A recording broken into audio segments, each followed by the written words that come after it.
Most megmutatom, hogy a nyugati asztrológiában használt tropikus zodiákus rendszer nem mutatja meg a valódi énedet. Bizonyításképpen hadd mutassam be Harry Houdininak az két képletét. Ugye a felső az a tropikus, ilyen nyugati asztrológiában használt tropikus rendszer, és láthatjuk,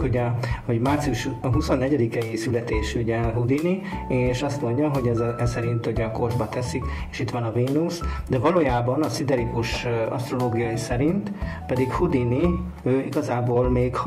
halakjegyben van a nap is, és itt van még a Merkur is, illetve a Vénusz is. Tehát egy nagyon meghatározó a halakjegy, nagy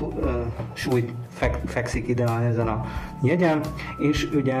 rövid bizonyításképpen, tehát Houdini nem kos jegyű, hanem halak jellegű életet élt. Sziderikus képlete sokkal közelebb áll a valósághoz, bizony. Tehát ugye a kos nap, ha valóban kos lenne, akkor az ő ilyen harcias, konfrontatív, katonás energiával rendelkezne, egyenes, agresszív karriert mutatna fel, tehát ilyen vezetői státuszban, gyors, impulzív, domináns szerepben tetszelegne, de ez nem illik Houdininak, nem harcos, nem politikus például, vagy nem hadvezér, vagy nem ilyen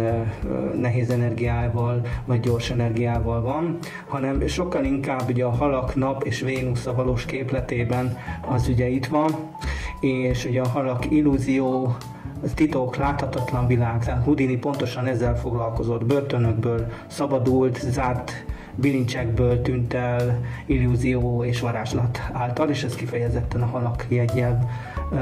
jegyhez kapcsolódik. A másik, hogy a halak a spiritualitás, okkultizmussal is összefügg, és Houdini ezek érdekében is, vagy ezek irányába is nagy figyelmet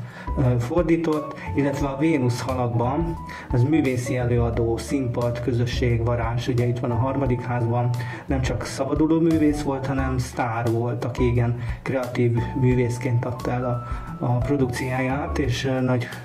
nagy női hódolói volt, tábora volt. Aztán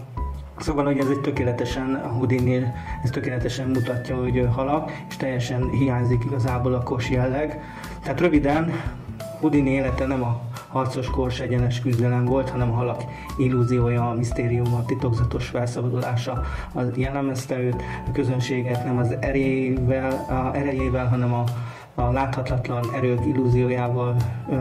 bűvölte el, tehát ez nagyon fontos, hogy elbűvölte őket, ezért halak, nap plusz Vénusz mutatja őt valóságosan, és nem a kos.